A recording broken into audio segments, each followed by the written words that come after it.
inteligência artificial do Hotmart Pages, você cria páginas de altíssima conversão para divulgar o seu produto em menos de 5 minutos. Afinal, respondendo apenas 3 perguntas, você já terá tudo o que precisa para transformar a sua ideia em uma página de vendas que funciona. Afinal, vender é mais fácil por aqui. E, Paulo, assim, quero prosperidade, né? Que atitudes? Se a gente fosse listar mesmo assim, atitudes, que atitudes daria para alguém ter a partir de agora para poder chegar mais próximo do que a gente está considerando como prosperidade? A primeira coisa é querer muito. Os outros caminhos. Eu vou começar aqui pelo Guilherme.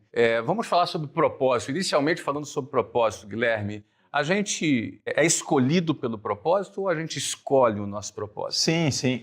Eu acho que existe uma forte conexão entre propósito e vocação, né? Que é um chamado. Fala da filosofia de Aristóteles, sempre se fala da causa final, que é o porquê das coisas, né? Eu tenho um copo de água para beber, eu coloco água num copo para beber água. E no mundo atual, nós muitas vezes não pensamos na finalidade das coisas, por que nós estamos aqui. Quando nós falamos de vocação, você tem a ideia de um chamado, né? Então, sei lá, no começo do Senhor dos Anéis, no começo do Hobbit, tem aquela ideia de que o Hobbit é chamado pelo Gandalf, ele bate na porta. Existe algo, circunstâncias da vida, onde eu fui colocado, qual é a missão que aparece na minha vida, qual é o que está na minha volta, que as circunstâncias chamam para isso. Uma pessoa que falou para mim, poxa, eu herdei essa empresa e meu pai apostou todas as coisas em mim. Qual que você acha que é a minha vocação nisso? Eu falei, cara, sua vocação tá dada, entendeu? Foi chamado para isso. Eu acho que hoje no mundo atual, o que segue as pessoas para o propósito, né, para enxergar essa visão, é porque nós estamos como com um emaranhado de mentiras, de auto-enganos, de coisas. Tem esse livro incrível, recentemente está dando uma aula sobre ele, que são as Confissões de Santo Agostinho, que é um dos maiores clássicos da história da filosofia. Quando falou do tema, né, propósito, o primeiro livro que vem na minha cabeça é esse. Porque Agostinho teve uma vida bastante perdida, uma vida muito hedonista na juventude, teve uma vida...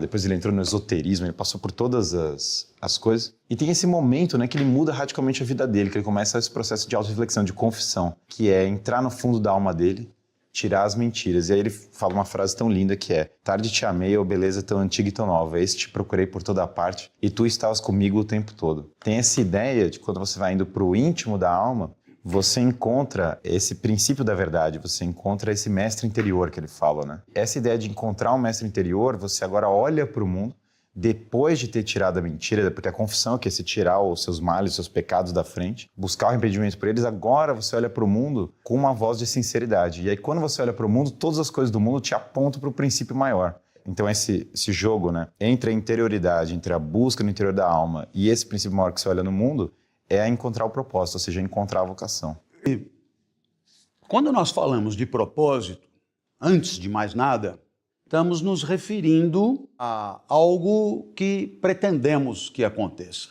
Portanto, algo que ainda falta. O propósito alcançado é um ex-propósito. O propósito, portanto, ele carrega consigo uma dimensão de falta que o relaciona diretamente com desejo e com esperança, que são 2 afetos importantes e muito correlatos à ideia de propósito. Ninguém que estabelece um propósito na vida pode abrir mão de desejar que esse propósito se realize e, portanto, todo propósito vem carregado dessa força desejante que é muito própria da nossa existência. Você tem 1 milhão de possibilidades, você fica afogado de possibilidades. Então, como é que eu faço para diminuir? Bom, o primeiro passo é tentar identificar uma identidade, assim. Então, né? Eu, por exemplo, sendo professor, já excluí surfista, gigolô, cafetão, tantas coisas que não encaixam. E só isso, dizer eu sou professor, já afunila poderosamente esse leque de alternativas para 2 ou 3 probleminhas que continuam sendo problemas, mas que agora, digamos, são bem mais circunscritos, né? E um outro fator norteador e redutor dessa dificuldade, né, dessa angústia, é o propósito. Você define, olha, eu quero chegar lá, e isso faz com que a vida se torne um caminho. Ela nem sempre precisa ser entendida como um caminho, né? Mas é claro que se você define, eu quero chegar lá, é claro que do ponto A ao ponto B haverá alternativas de caminhos e você terá que identificar o melhor em função de valores que são os teus. E aí a vida se torna um caminho e esse caminho ele é simplificador e, portanto, redutor da angústia. Se eu quero chegar lá, é claro que um caminho que me leva para lá é um caminho inadequado, né? Eu vou limitar as minhas escolhas àquilo que me permitirá chegar da maneira mais eficiente possível no propósito. Então, tanto a identidade... Obrigado, Paulo. Você está há muitos anos treinando gente. Eu vou dizer centenas de milhares, não sei se chegou a 1 milhão ainda já de pessoas, talvez tenha chegado a 1 milhão, mais de 1 milhão de pessoas sendo treinadas. Como é que você, com essa experiência empírica desse período, observa a saúde do propósito das pessoas? As pessoas, elas estão mais convictas daquilo que querem ou elas estão mais perdidas? O que você encontrou nessas suas andanças aí? Me conta. O que eu acredito? Eu acredito numa força maior. E essa força maior tem um nome que é Deus. E não é um Deus energia, é um Deus indivíduo, com toda a sabedoria, com toda a vontade, com todo o discernimento. E eu acredito que quando eu vim para a Terra, eu vim com um propósito. O propósito dele. Eu vim por algo muito claro e específico, que eu não sei. Muitas pessoas trazem um propósito, o meu propósito, e não é o propósito de Deus. Então, tudo ok. Mas o que acontece? Então, eu entendo que a gente veio com um propósito divino. Mas quando eu estou aqui na Terra, na minha vida, na minha casa, na minha infância, a minha identidade não é o que eu faço. A minha identidade não é eu sou consultor, eu sou escritor.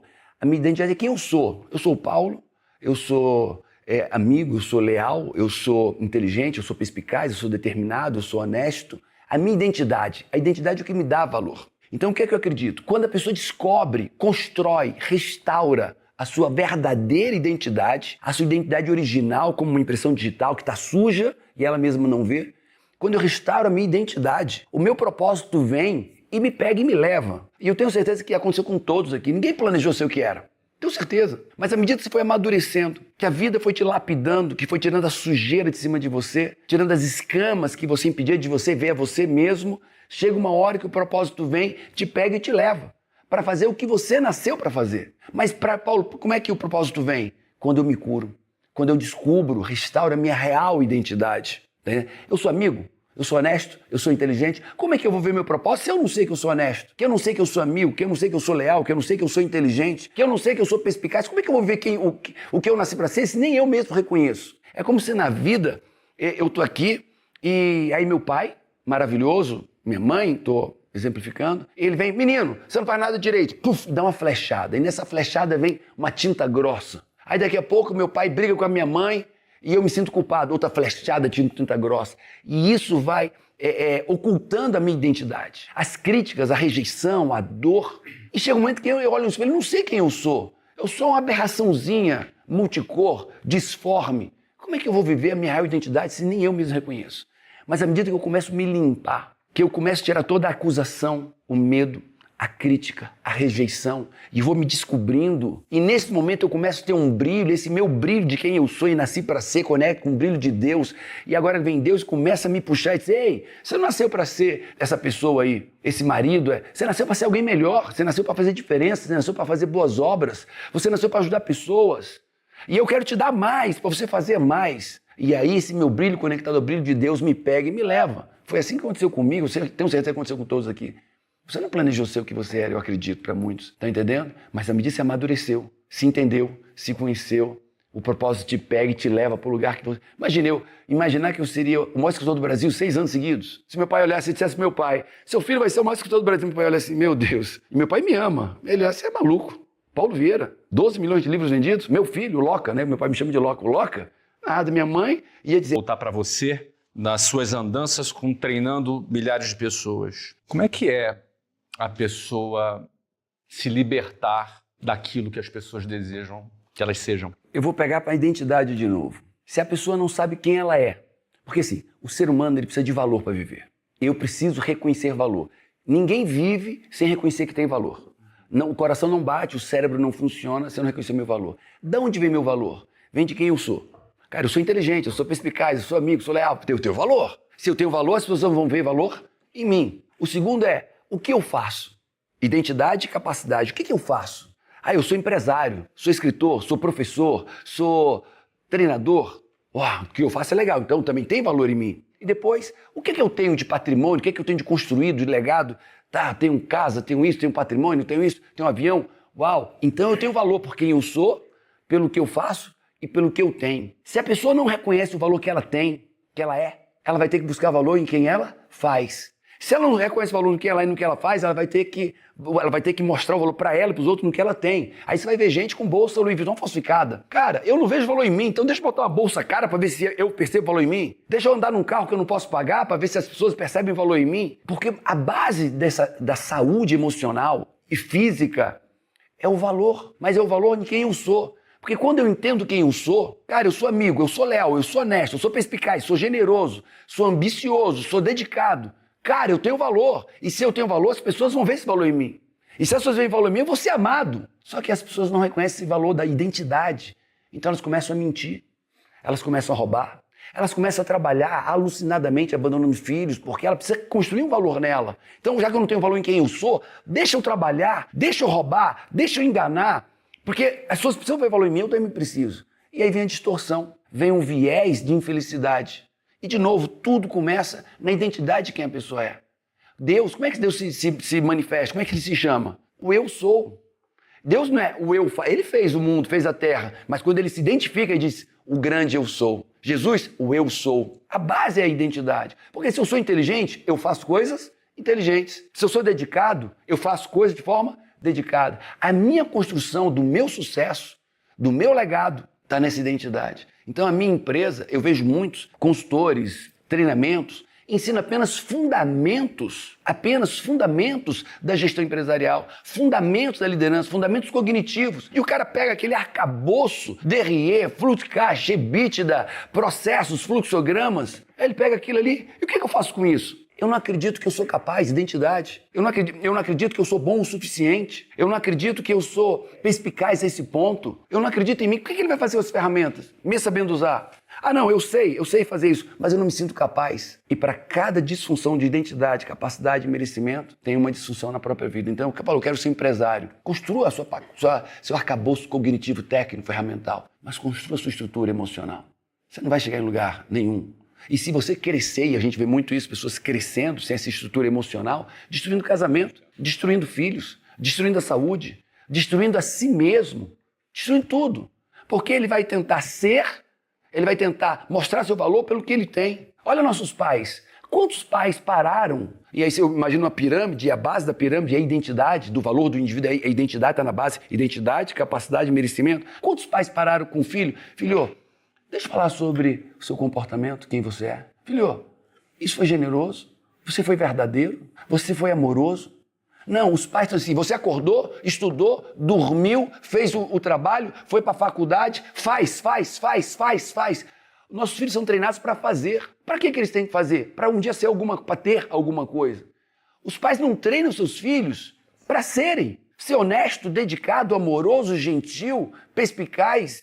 Não, os pais treinam da segundo nível assim, fazer. Porque se você fizer uma boa faculdade, se você fizer um curso de inglês, se você fizer esse curso, esse concurso, você vai ter. Cara, vai ser uma confusão.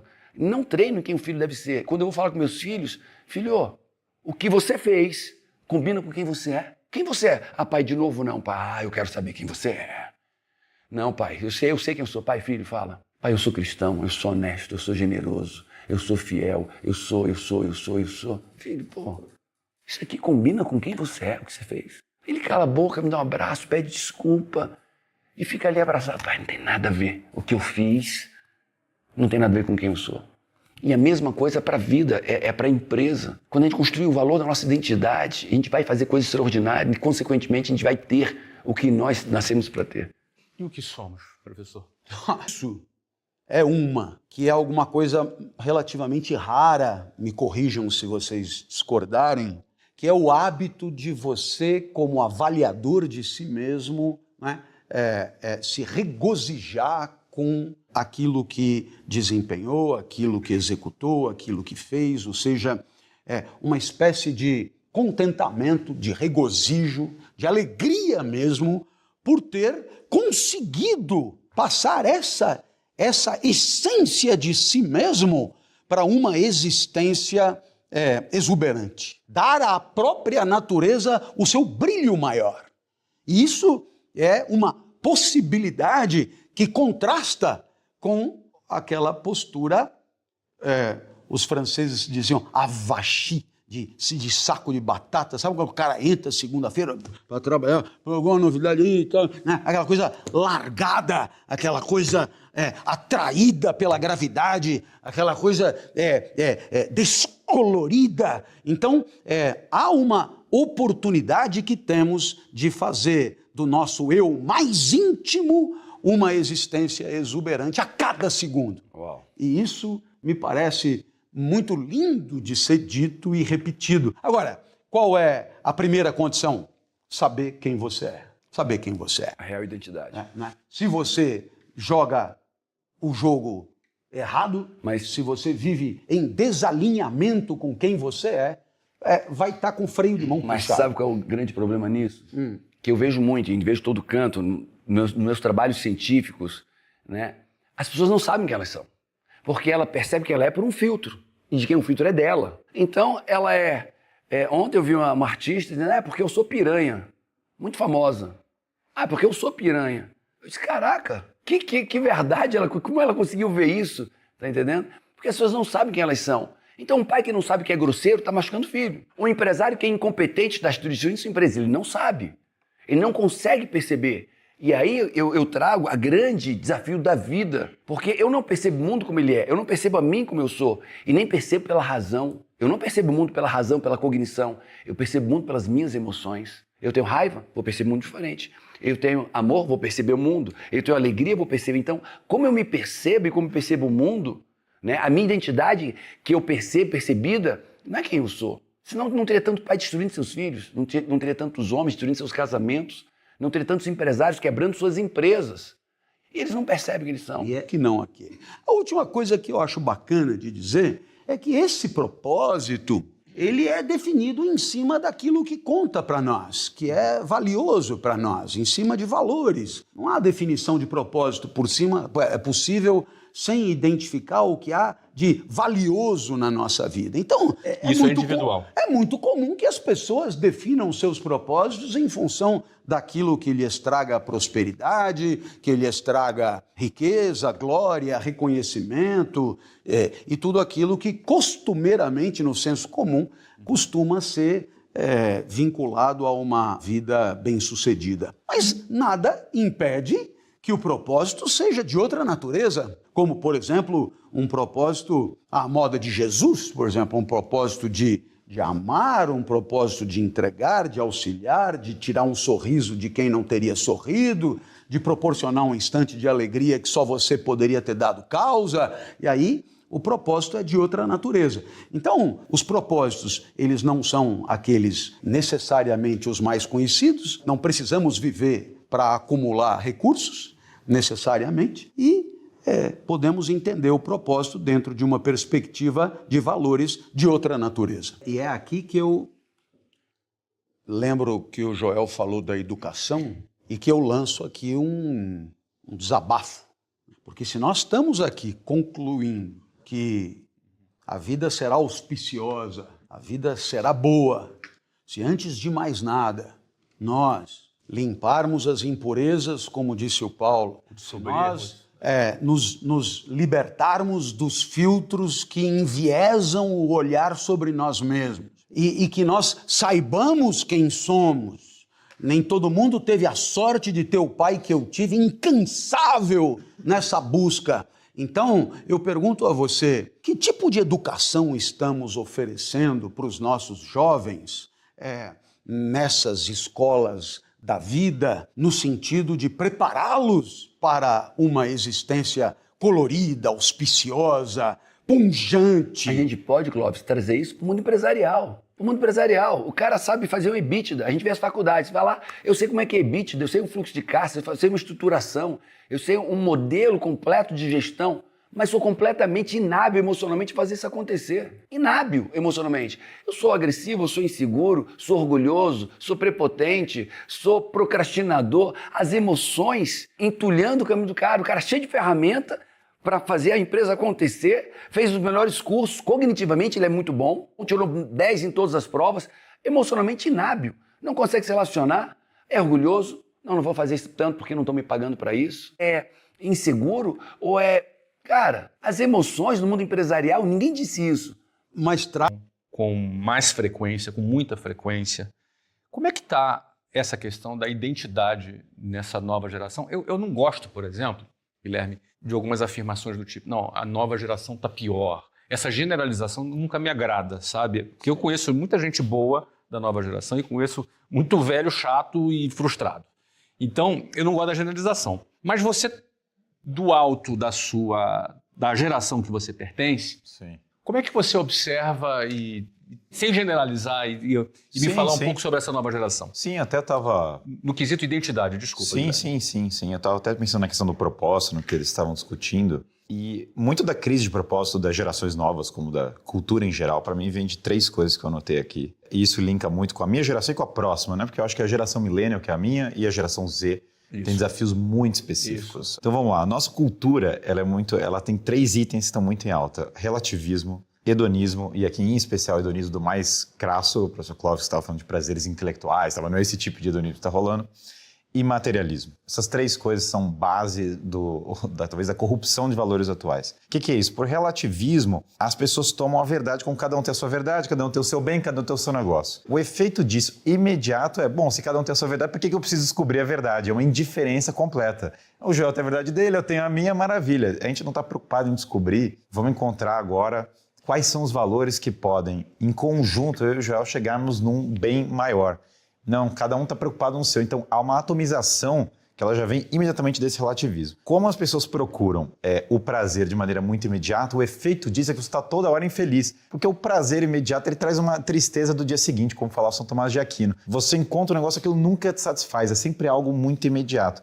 E o materialismo, ele nivela tudo por baixo porque ele tem um limite óbvio, que é o limite da matéria. Se tudo é material, se você nunca tem uma dimensão espiritual, se você nunca tem uma dimensão transcendente para as coisas, você vai esbarrar exatamente nas limitações da matéria. Você tem um corpo que vai definhar, todo mundo vai morrer. Aliás, eu dava uma aula de filosofia que eu começava sempre assim, eu falava, gente, spoiler, todos aqui vão morrer. Então se a gente for para discutir se Deus existe, se tem alma, se tem, a gente vai partir dessa primeira ponto de partida. Se a pessoa esquece isso, não adianta. E mesmo do ponto de vista do empresário, se ele pensa que puramente, agora obtive muitos bens na vida, então a minha vida está resolvida. É impossível, a coisa que é mais fácil lidar com o empresário bem-sucedido, que o cara está com vazio existencial. O cara chega, ele fala bem-sucedido, mas se você não deixa um legado, se você não tem um propósito maior, a coisa se esvai muito rápido. Então, o que é isso? Em contraposição a isso, nós temos o quê? Contra o relativismo, a busca da verdade, a sincera busca da verdade, que é o projeto Sócrates, que é o projeto da filosofia. Encontrar uma verdade. Eu posso não ser o detentor da verdade, que os sofistas falavam. Sofista, inclusive, quer dizer isso, o que sabe. Filosofia é amar a sabedoria, é buscar essa verdade. Então, a busca sincera da verdade,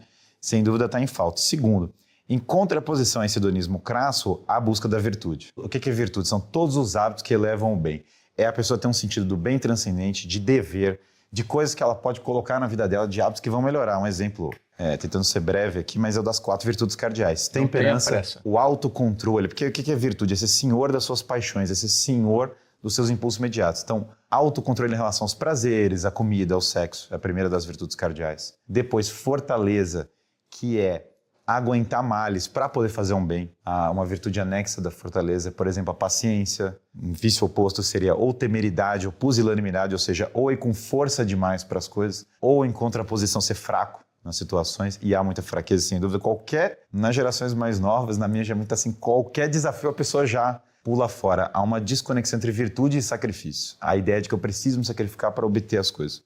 Depois da fortaleza, nós temos a justiça, que hoje ela é muito associada à ideia de igualitarismo. As pessoas pensam que justiça é pura igualdade. Mas repare, tem uma obsessão nas empresas, na cultura em geral, por diversidade e igualdade. E eu sempre brinco para as pessoas, falo, bom, primeiro você está com um problema aqui, porque se todo mundo fosse 100% igual, todo mundo é o mesmo, todo mundo está exatamente no mesmo negócio. E se todo mundo fosse 100% diverso, a gente não tem nada em comum, também não tem o que eu estou falando. Então, você está falando de polos opostos e tentando conciliar eles. Fala, Guilherme, então se não é por igualdade e diversidade, é o quê? Bom, valores comuns, valores que engrandecem mutuamente as pessoas, um sentido comum. Então, na noção de justiça, você tem uma noção muito clara de hierarquia, de distribuir os bens de acordo com o seu peso, com aquilo que efetivamente as coisas valem, colocar um senso de prioridade na vida. E, por fim, prudência, que alguns filósofos chamam até de sabedoria, é você tomar a decisão na hora certa, no momento certo. Quando você se afasta desse caminho das virtudes, quando você está preso nesse relativismo, nesse hedonismo, você está na parede da caverna. Você está olhando as aparências. o mundo das aparências. O que é o oposto do mundo das aparências? É o que Platão fala do processo de conversão. É virar para a ideia do bem, ou seja, sair da caverna é árduo, é duro, você sofre, você se machuca, as pessoas riem da sua cara e falam, cara, só o que existe é a caverna, estou vendo aqui as aparências, por que você está falando que tem algo lá? No entanto, você vai enxergar a realidade que Platão está querendo apontar dos universais. A natureza humana, o bem, a beleza, a verdade. Aliás, o bem é o sol. Todas as coisas que nós estamos enxergando vêm do próprio bem. E aí a educação, fala Platão, é converter as pessoas para o bem. Agora, quando você olha para a geração mais nova, esse conceito de educação é o oposto do que elas receberam. Ninguém está recebendo a linha de vou converter você para a ideia do bem. Tudo é, não, você tem os seus valores, cada um é o seu, toma aqui uma ideologia política enlatada, engole isso, repete isso. O resultado é que como as crianças foram efetivamente muito mimadas, exposição a telas gigantesca desde cedo, valores como família, patriotismo, a religião, não foram os que foram abordados, foi o oposto de tudo isso. A criança chega no mundo, o jovem chega no mundo, a geração Z, 72% fala, não, se meu chefe mandar demais, eu não quero obedecer, já não quero trabalhar. Cara, como é que você vai trabalhar nisso, entendeu? É loucura, assim, o papel do chefe lá meio que era trabalhar. Qualquer dificuldade, os pais já falam, Deus me livre, coitado do meu filho. Não vai cortar uma... Se tivesse um semestre de carpintaria na faculdade, já resolveria muito dos problemas do mundo atual. Qualquer contato com a realidade já minaria muito disso. No entanto, os nossos jovens foram em grande parte privados disso, privados desse sentido. Então você joga as telas pro cara, pornografia, o cara tá lá na maconha, na pornografia, na tela. Tem estudos que falam, o estudo mais chocante que eu já vi recentemente, era um estudo que associava pornografia à redução da massa cinzenta do cérebro, uma das coisas mais surreais. Eu reli 3 vezes para tentar entender se era real. Isso eu falei, cara, como é que pode? Porque o cérebro começa a se conectar de uma maneira artificial. Então ele começa a sentir menos prazer, porque agora o cara recebe o estímulo da maconha, o estímulo da pornografia, o cara está toda hora obtendo prazer sem ter sacrificado para nada. E o efeito disso é que ele sente menos prazer nas coisas, porque tudo que ele vai fazer ele não tem o mesmo estilo. Vai ter que buscar mais. Aquele estilo de dopamina não vem no cérebro imediatamente, porque as coisas boas da vida... A realidade não compete. Não compete. E aí agora, eu até gravei um vídeo, né? Teve 2 vídeos sobre isso. Um sobre, que eu falava da geração Friends, né? Que tem todo mundo tem aquela ideia de, não, cara, vamos curtir dos 20 aos 30. Só que aí dos 20 aos 30 chegou aos 30 já era, bicho, porque você não construiu relacionamento, você não construiu empresa, você não construiu o estudo que aqueles 10 anos você precisava ter construído. Então não é que vai dar tudo certo no final. Não é a culpa do seriado Friends, não é o ponto, mas é aquela vibe de, não, tá tudo ok, estamos curtindo, toca o barco. E eu lembro numa coisa que tem um set de valores que, se aplicados para a geração mais nova, em geral para as empresas, para todo mundo, beneficiaria demais as pessoas, que é o quê? Se você olhar para a educação clássica, você começava com a própria dieta. Então Platão falava que quando a dieta piorava, a cidade piorava. As pessoas voltaram a comer proteína, pararam de se intoxicar com agora óleo de soja, que tem todas as coisas, a testosterona média dos homens cai 1% todo ano. E hoje os homens têm 50% dos espermatozoides que tinham há 40 anos atrás. É uma doideira. Em grande parte isso é um elemento da dieta. Então a retomada da dieta já é um ponto. Depois exercício físico, o próprio controle do corpo. Quando a pessoa tem uma dinâmica de exercício, a vida dela já melhora tremendamente. Eu sou entusiasta de jiu-jitsu, por exemplo, que é uma maravilha, uma arte marcial nativa do Brasil e ajuda as pessoas a lidarem com pressão, com dificuldades. Se tem alguém te estrangulando, a realidade se impõe de uma maneira meio imediata. Então, cultivo do corpo, defesa própria, academia, só essas coisas já vão tirar a pessoa dessa zona de conforto. Depois, tem toda uma realidade do trabalho e do empreendedorismo. Aquela cultura da tenda de limonada, entendeu? Da criança empreender desde cedo é maravilhosa. O fato da gente não cultivar isso, eu falava, poxa, eu me lembro de ser criança e meus pais me falaram, não, monta aqui uma coisa para vender para as pessoas, faz isso e tal, novinho assim. Meu avô tinha uma fábrica de tecido na China e ele me levava no Brás, aqui é um bairro, para quem não conhece, é um bairro raiz, assim, para usar um termo aqui em São Paulo, mas o negócio é tecido. E eu ficava na minha cabeça e falava, por que meu avô tem fábrica de tecido lá na China, que viaja e tal, tá me levando aqui no Brás para ficar negociando tecido aqui R$5 a mais, R$5 a menos. Mas é isso, ele tá querendo fomentar esse espírito empreendedor. Aí tem todo um valor de família. Hoje 50% dos casamentos no Brasil terminam em divórcio. As pessoas perderam o laço de fidelidade. Básico. E os jovens nem pensam em casar, falam, não, casamento não é pra mim, isso não tem nada a ver, ter filho, Deus me livre, tal, filho é gasto. É como se você como se a sociedade inteira não dependesse exatamente da criação de novas pessoas. E aí, claro, investimentos, ter mais ativos do que passivos, a pessoa ter exatamente coisas que prosperam, coisas que é a parábola dos talentos. Se você pega e esconde aquilo que você recebeu em terra e você não frutifica, você vai efetivamente ter uma vida muito pior que você poderia ter. Então a ideia do jovem investir desde cedo, empreender, arriscar, fazer as coisas frutificarem, está em falta. Vem pro mundo real. viver o mundo real. Tudo isso que eu tô falando é emergir na realidade, voltar, ó, cara, luta, família, empreendedorismo, a dimensão espiritual. Eu nunca vi, alguém pode me... Eu sempre brinco nas lives que eu faço, falo assim, ó, 1 hora de exercício, 1 hora de leitura, que é um dos maiores temas, ler, porque a tela não vai substituir o livro, não tem como. Se o cara não para e lê a vida, o John Wayne falava, né, a vida é difícil, mas ela é mais difícil se você for burro.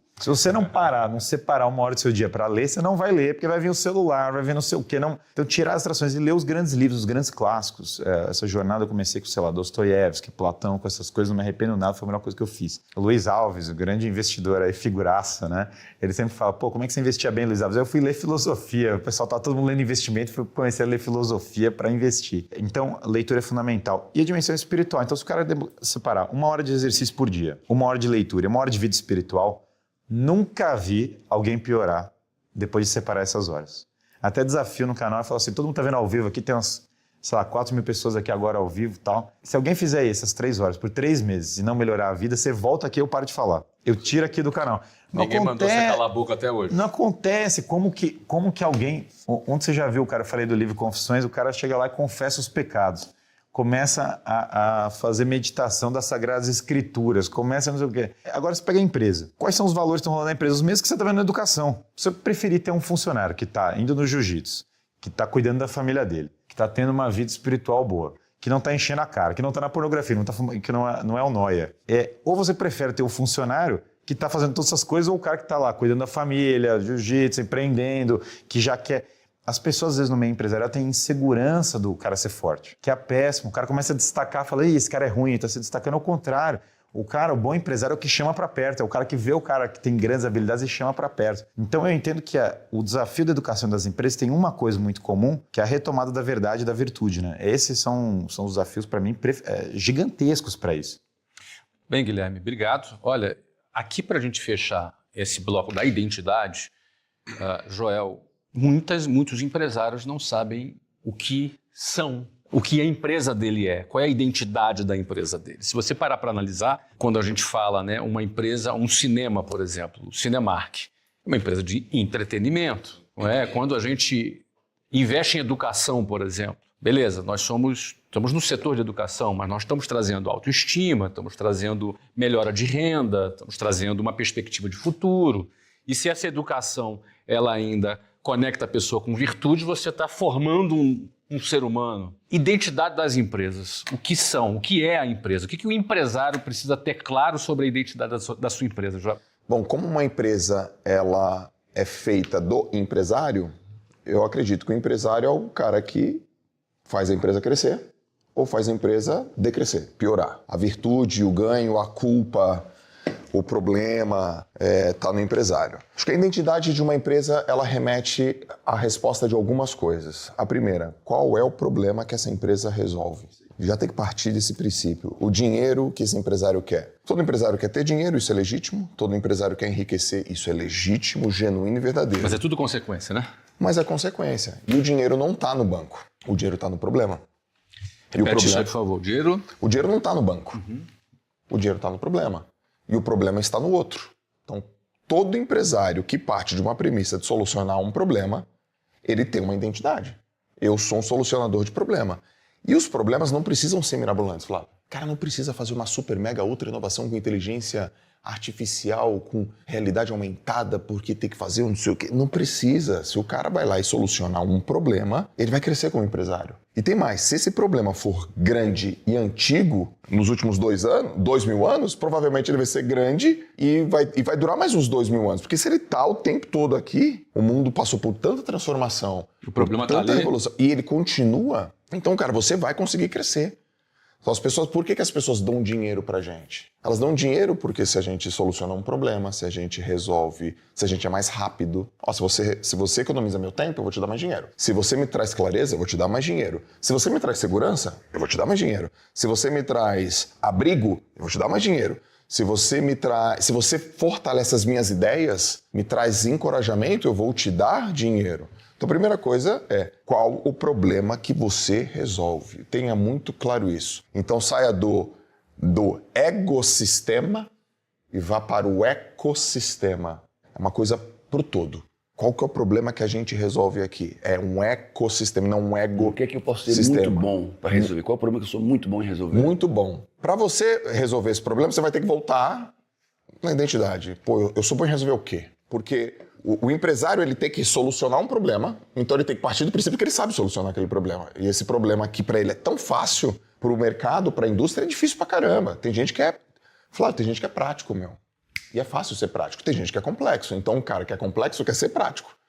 Me ensina a ser prático. Tem um cara que não consegue organizar as ideias, ele não consegue concatenar as ideias. Tem outro cara que fala assim, não, isso aqui é 1, 2, 3, 4, 5. Nossa, cara, como é que você faz pra ser tão simples, tão prático, tão frugal? Ué, mas isso não é óbvio? Não, não é óbvio. É óbvio pra mim. Então deixa eu trazer essa obviedade pro mercado de trabalho. Eu sugiro que a pessoa olhe as pistas. Tem pista, meu. Tem pista. Então, o pai do professor Clóvis identificou a pista. Ele Se eu perguntar para quem está nos assistindo, você pilotaria uma moto de 1000 cilindradas hoje, sem nunca ter pilotado? Provavelmente seria não. E de umas 750 cilindradas, 500 cilindradas, não pegaria essa moto. Por quê? Porque eu não sei. Então por que você vai tocar um negócio se você também nunca tocou um negócio? Se você não teve preparação, se você não teve a educação, se você não teve o treino. Então eu quero dizer para o empresário, amiga, para de se enganar sobre suas capacidades e habilidades. Treine. Eu tenho uma frase que é treine até se tornar. Treine. Você pode aprender muito e pode aprender tudo, mas você treinar. Então, não vai pilotar um negócio se você não está preparado. E se você está montando um negócio, antes de abri-lo, se prepare, se capacite. Procure o Flávio, porque ele é o mentor, um extraordinário mentor de empresários, né, de empreendedores. Não vá pilotar uma moto se você não está preparado. Não vá pilotar um negócio se não está preparado, se prepare antes, né? E depois que você vai começar a preparar o que eu posso, continue se preparando ininterruptamente pelo resto da vida, porque sempre vai ter algo muito importante para aprender para manter sua motocicleta em pé, para manter seu negócio em pé. Então, se prepare, treine até se tornar, não abra mão, não seja desses 98% dos empresários brasileiros arrogantes e prepotentes que acreditam que sem preparo, sem estudo, vão conseguir ter o mínimo de sucesso. Estou falando de 98% dos empresários brasileiros não se preparam, não estudam, não leem um livro que os ensine a tocar seus negócios. E essas pessoas, acredite, com muito amor nas minhas palavras, são arrogantes, orgulhosos, prepotentes, autossuficientes e acreditando que sem ajuda, sem auxílio, sem conhecimento externo, vão ter sucesso. Não vão ter sucesso. Então se prepare para ser um empresário e, por que não, um grande empresário. E a segunda coisa é, se prepare, mas se cerque das pessoas certas. Se cerque das pessoas certas. Cuidado, se afaste das pessoas erradas, porque elas dão muito azar, literalmente. E o terceiro, esteja nos lugares certos. E aí eu tenho uma máxima, Flávio, que eu digo assim, quer ter sucesso? É muito simples. É muito simples. Esteja no lugar certo. E para estar no lugar certo, se afaste dos lugares errados. Depois, esteja com as pessoas certas. É fácil achar as pessoas certas no lugar certo. Então, esteja no lugar certo. Se afaste do lugar errado. Conecte com as pessoas certas e se afaste das pessoas erradas. Porque, naturalmente, você vai obter o conhecimento que você precisa. E quando você está no lugar certo, com as pessoas certas, obtendo o conhecimento certo, uma metanoia explode na mente humana. Você traz uma nova versão de empresário, do que quer que seja, e você vai ter um crescimento extraordinário. Lugares, pessoas e conhecimento. Essa é a dica para todos os empresários. Paulo, muito obrigado pela sua generosidade, você ter vindo aqui, deixado isso que ficará aqui para a posteridade, né, no YouTube, né, para sempre. Isso aqui estará disponível para as pessoas e as novas gerações. Muito obrigado mesmo, tá? Guilherme, bola contigo, meu querido. Deixa a sua mensagem final, olhando para aquela câmera. Fica à vontade. Para mim, mantendo a linha do que eu tinha falado, o recado para os empresários é redescobrir o caminho da virtude. Colocar as horas para o cultivo do corpo, para leitura, ter uma hora de leitura, redescobrir a vida espiritual que foi deixada de lado muitas vezes, o valor do trabalho como um serviço. Eu acho que essa é gigante, fomentar a virtude nas pessoas que estão na empresa, nos funcionários, as pessoas, criar um conjunto de valores comuns que são fundamentais, né? Eu tenho um livro, por exemplo, muito bom, chama Ideias e Consequências, do Richard Weaver. Recomendo fortemente para as pessoas. A Vida Intelectual, do Anthony Sertilanges, é um baita livro, um livro que ensina como estudar. É pegar bons livros, começar a ler, começar a analisar essas coisas, começar a fomentar o estudo, colocando as horas do trabalho, entregando serviço de excelência. Porque, no fundo, numa empresa você tem muito o elemento da excelência do produto e das vendas, e essa intermediação é absolutamente maravilhosa. O que o empresário não pode deixar acontecer é a burocracia tomar conta. Ele precisa ter a responsabilidade dentro da empresa dele, redescobrir a empresa dele é uma coisa maravilhosa. Tem muitos alunos que passaram por esse processo, né, de redescobrir a própria empresa. E eu acho que quanto mais ele investir no próprio desenvolvimento e nas pessoas de excelência que o cercam, né, em ter pessoas de excelência que o cercam, isso sem dúvida vai ser o melhor benefício para a vida. Então, esse é o meu recado. Muito obrigado, Guilherme, também a Alegria você, minha. a sua generosidade por ter comparecido aqui com a gente. Alegria Tá minha. bom? Professor Clóvis, naquela câmera, Bom. que mensagem o senhor deixa para essa turma aí? Primeiro eu queria perguntar ao Paulo se ele tivesse que sugerir um dos seus livros, o primeiro deles, para uma pessoa que ainda não leu nenhum dos teus livros, qual você sugeriria para ser lido em primeiro lugar? Olha, eu sugeriria o livro que não é o livro que mudou a minha vida, mas o conceito que eu coloquei no livro que mudou a minha vida e tem mudado a vida de milhões de pessoas. O poder da autorresponsabilidade. Eu trazer para mim a responsabilidade das coisas boas e ruins que eu estou vivendo. Parar de culpar, criticar, reclamar, parar de me vitimizar, me calar e dizer, cara, o que é que eu tenho que mudar? Que na minha esfera de influência, o que é que eu tenho que fazer? Que não seja esperar que o outro faça, esperar a oportunidade, reclamar, criticar. Não, o que é que eu tenho que mudar? Cada um tem a vida que merece. Então esse livrinho é pequeno, mas é poderoso. Guilherme, você falou num livro agora que ensina a estudar. Você podia repetir, por A favor? Vida Intelectual. A Antonin Vida Sertilanges. Intelectual, Antonin Sertilanges. Antonin Sertilanges. Ó, vamos ler junto, eu não li não, mas eu vou atrás do livro porque... Com a inteligência artificial do Hotmart Pages, você cria páginas de altíssima conversão para divulgar o seu produto em menos de 5 minutos. Afinal, respondendo apenas 3 perguntas, você já terá tudo o que precisa para transformar a sua ideia em uma página de vendas que funciona. Afinal, vender é mais fácil por aqui. Agora, para empresários e não empresários, é que há 1 milhão de maneiras de você atribuir uma nota para o instante de vida que você está vivendo. Você vai dar uma nota, puxa, essa vida que eu estou vivendo é uma vida exuberante, fantástica, ou é uma vida esgarçada, triste, e na verdade eu estou olhando no relógio para cair fora daqui, né? Há 1 milhão de maneiras para você atribuir valor ao instante de vida que você está vivendo. Desde da prosperidade que esse instante de vida permitirá alcançar, até os critérios de sucesso que a sociedade costuma definir para chancelar que a sua vida valeu a pena, até forças transcendentes, como a vontade de Deus, aquilo que Deus espera de você. Mas eu queria apresentar um modo de atribuição de valor à vida definido pela própria vida, né? Nem o sucesso definido pela sociedade, nem a prosperidade definido pelo banco, nem a santidade definida por Deus, mas um critério de atribuição de valor definido pela sua própria vida. Quando é que o seu instante de vida está valendo a pena? É quando você gostaria que ele durasse mais. É um sintoma. Eu sei que parece bobinho, mas é um sintoma poderoso. Viva de tal maneira a desejar a eternidade daquele instante vivido, né? Viva de tal maneira a experimentar situações que você gostaria que não acabassem tão cedo. E são vários exemplos possíveis. Até um beijo na pessoa que você ama, que poderia durar muito mais, até 5 minutos a mais na ducha quente num dia frio. Está aí o Joel, exímio nadador, sabe o valor da ducha quente nos treinos no inverno. Mas eu queria lembrar dos meus alunos na ECA que diziam para mim, professor, vamos ter aula com o senhor o ano que vem? Professor, dá aula para nós o ano que vem? Professor, o senhor não quer pegar uma disciplina para dar uma... Eu dizia, rapaz, pode não parecer, mas aqui a gente ensina o que a gente mais ou menos sabe. E acabou, né? Não é assim, me dá uma disciplina aí porque você gosta de mim. Então, eu sempre identifiquei aquilo um sintoma de vida bem vivida, um sintoma de vida que você apeteceria fosse eterno, que você gostaria que durasse mais, como aquela pessoa que vai acompanhando do lado de fora do trem e o outro dentro do trem para esticar até o fim da plataforma aquele encontro. Isso pode acontecer lendo o Dom Casmurro, né? Isso pode acontecer nos ouvindo um vídeo do YouTube, mas pode acontecer em função das características da tua vida. Por isso, é você que controla isso. É você que define o que você gostaria que fosse eterno. E não abra mão. Se te apetecer ler, leia. Se te apetecer nadar, nade. Se te apetecer cantar, cante. E não se deixe subjugar pelo olhar desdenhoso de quem não vive a vida que você quer viver. Lute por um instante de vida que você gostaria que fosse duradouro. Essa é a minha mensagem. Maravilha, professor, maravilha, maravilha. Muito obrigado pela sua presença.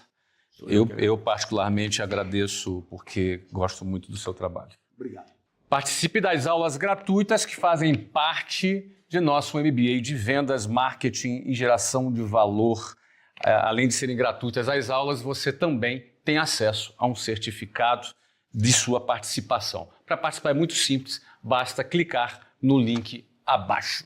E a gente vai encerrar hoje e eu anotei uma frase do professor agora e eu quero fazer um rápido comentário sobre essa frase. A frase de tudo maravilhoso que ele disse agora na sua última mensagem para você, eu anotei a seguinte frase: eu sei que parece bobinho. Eu queria dizer para você que grande parte daquilo que você pode realizar de maneira excepcional, para muitos parece bobinho. A começar do seu desejo. Existem momentos da nossa vida que a gente deseja coisas que muitos vão desdenhar desses nossos desejos porque parece uma ilusão. Recentemente eu publiquei no Instagram uma fotografia minha. Estava o jogador Kaká ao lado, estava o Mickey Mouse, o presidente da Disney e a vice-presidente da Disney, no dia em que nós assinamos um contrato de patrocínio do nosso estádio em Orlando. Então eu estava à frente do Castelo da Cinderela, o jogador Kaká que nós tínhamos contratado, e anos antes dessa foto eu sequer sonhava que eu poderia estar na Disney, simplesmente porque aquilo era muito distante da minha realidade. Era muito longe, não é que eu queria, mas me conformei que jamais estaria ali. Eu me convenci que não queria algo que era tão distante, que era melhor para mim me convencer que eu nem queria aquilo. Ou seja, era algo absolutamente inalcançável. Desejar alguma coisa na sua vida pode parecer alguma coisa bobinha e você tem que se atrever a ser bobinho, sabe? Você tem que se atrever a ter a coragem de sonhar e desejar alguma coisa, independentemente das críticas que virão para você. Aqui nessa mesa tem homens vitoriosos, que conquistaram muitas coisas. Tem homens que tiveram grandes conquistas e por conta dessas conquistas têm notoriedade na sociedade. Então eu quero te encorajar a fazer aquilo que parece bobinho, para que você alcance cada vez mais. Nós vamos encerrar esse podcast, nós vamos encerrar esse episódio de uma maneira muito especial. É com a mensagem do Joel J, que vai deixar para você aquilo que está no coração dele, e eu sempre busco deixar o Joel encerrar, porque ele tem uma capacidade de síntese incrível para pegar o complicado e transformar em algo simples. Então, meu querido, quem encerra esse episódio é você. Cara, e a bola está contigo, cara. Eu tava aqui pensando, acho que o Flávio esqueceu da minha, né? Eu tava aqui me cutucando aqui. Eu faço o quê? Eu escrevo aqui pra ele? Eu vou deixar aqui na boa. Ai, caramba. Bom, prazer estar aqui. Eu faço um exercício. Depois que eu fui pai, eu sou pai de 3, eu comecei a fazer um exercício. E que eu quero falar pra você minha mensagem final através desse exercício. O exercício é assim, ó. E se Deus chegasse, batesse na minha porta, falasse assim, Joel, acorda que eu quero falar com você. Fala, Deus. A partir de agora, até o último minuto da sua vida, você só vai poder ensinar uma única coisa para os seus 3 filhos. E eu quero que você me diga agora que coisa é essa. Eu ia falar, poxa, Deus, caramba, eu tenho tanta coisa para ensinar, tenho tanta coisa para mostrar, eu estudo tanto, eu tenho tanta experiência dele, mas eu estou mandando. A partir de agora, até o último minuto de vida, uma única coisa. E essa mensagem que eu vou deixar para você, essa é a coisa que eu vou ensinar para os meus filhos. Eu levaria a vida inteira, minuto a minuto, segundo a segundo, ensinando os meus filhos a confiarem mais neles do que em qualquer outra pessoa que existe no planeta Terra. Então essa é a mensagem que eu digo para você. Aprenda a confiar em você mais do que qualquer outra pessoa no planeta Terra. Primeiro, porque ninguém vai fazer mais mal para você do que você mesmo, porque é você que faz mal para você, através do que você fala para você e através do que você pensa sobre você. A segunda coisa é que o pior de todos os inimigos, que é você mesmo, ele tem um jeitinho de trabalhar, e o jeito é a dúvida. Se tem uma coisa que ferra a gente, é a dúvida. Será que eu consigo? Será que dá? Será que eu vou? E a única maneira de tirar a dúvida e transformá-la na confiança é você lembrar das coisas que você faz de forma simples, rápida e fluida. É aí que mora a confiança. Então treine todos os dias, trabalhe todos os dias e se envolva todos os dias em atividades que você faz de forma simples, fluida e objetiva, porque a confiança é o que vai salvar você. Para finalizar, mas isso, Joel, não pode ser ego. A confiança não é ego. Não. A confiança não é um ego grande. A confiança é um ego forte. E é isso aí que eu dedico para você e sugiro que você faça, não só com você, mas também com seus filhos. Muito bem, Joel, muito obrigado pela sua generosidade, por você ter vindo aqui também. Olha, esse foi o maior programa em termos de duração de tempo, mas o menor de todos. Então eu não sei como conciliar essa contradição, essa percepção. Em termos de tempo, foi o mais longo, mas o mais curto de todos. A gente tem que se virar para arrumar algum jeito de continuar essa conversa. Muito obrigado a todos mais uma vez. Você se inscreva aqui no canal porque essa terceira temporada tá muito quente e vale a pena, inclusive, você maratonar e visitar as temporadas anteriores. Temos episódios muito interessantes para contribuir com o seu crescimento, com o crescimento do seu negócio. Então, semana que vem a gente está de volta. É isso aí, muito obrigado a todos. Muito beijo obrigado para vocês e a gente volta na próxima semana. Valeu! Com a inteligência artificial do Hotmart Pages, você cria páginas de altíssima conversão para divulgar o seu produto em menos de 5 minutos. Afinal, respondendo apenas 3 perguntas, você já terá tudo o que precisa para transformar a sua ideia em uma página de vendas que funciona. Afinal, vender é mais fácil por aqui.